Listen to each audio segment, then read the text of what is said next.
"Greetings," the human said pleasantly. "I'm Captain Rodriguez of the merchant vessel Gentle Breeze. I couldn't help but notice your impressive warship.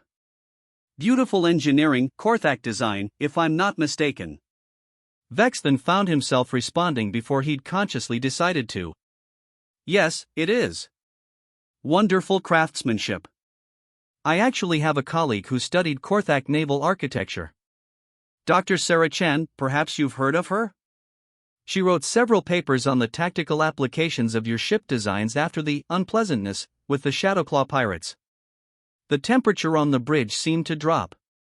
Every member of Vexthan's crew knew about the Shadowclaw pirates.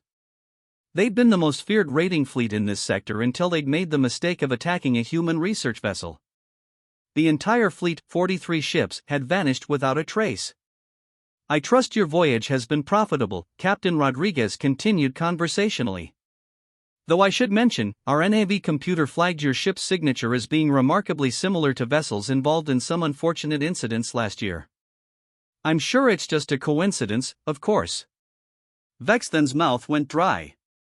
"Of course. Well, I won't keep you. Safe travels, Captain." The transmission ended, leaving the bridge in absolute silence. After several long moments, Rathmore spoke carefully.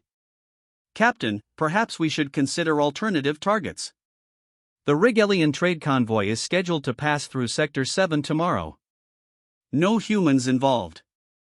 Vex then stared at the dwindling dot of light that was the human transport. His predatory instincts were screaming at him to attack, to prove that the Korthak feared no one. But deeper, older instincts, the ones that had kept his species alive for millennia, were telling him to back away from something he didn't fully understand. "Set course for Sector 7, he ordered finally. As the Bloodfang changed heading, Vexthan couldn't shake the feeling that he'd just made the wisest decision of his career. Somewhere in the galaxy's databases, his ship's signature had been noted, catalogued, and filed away. And somehow, that felt more terrifying than any weapon humanity had ever built. The human transport Gentle Breeze continued on its peaceful trajectory, carrying medical supplies to a colony world and leaving behind a legend that would be whispered in pirate dens for generations: humans are off limits. We don't harm them. Not because we can't. Because we remember what happens to those who try." Crew members moved in the shadows of the transmission. They too bore the same ethereal transformation, their forms seeming to phase in and out of normal spacetime. "The technology we now possess," Webb continued, "makes your quantum computers look like stone tools. We can fold space, manipulate matter at the subatomic level, and peer into the probability streams that govern all existence. We are no longer bound by the crude limitations of three-dimensional thinking." Chen's tactical officer whispered urgently in her ear. "Captain, our scanners show the ship is generating some kind of field that's affecting local spacetime. Gravitational anomalies are appearing throughout the solar system." "What do you want, Dr. Webb?" Chen demanded. "Evolution," he replied simply. "Humanity stands at a crossroads. You can continue your slow crawl toward extinction, fighting over diminishing resources on a single world, or you can ascend.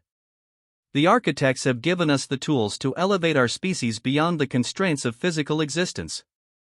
The ship's energy readings spiked suddenly, and Chen watched in horror as several of Earth's defensive satellites simply winked out of existence. Not destroyed, erased, as if they had never been. "That was a demonstration," Webb explained, his voice now carrying an edge of authority that made the bridge crew step backward involuntarily. "Your weapons cannot harm us. Your technology cannot comprehend us. We exist partially outside the boundaries of your reality now." Chen's mind raced. "And if we refuse your offer of evolution?" Webb's expression grew sad, almost pitying. "Then you will be preserved, as the architects preserve all primitive species they encounter.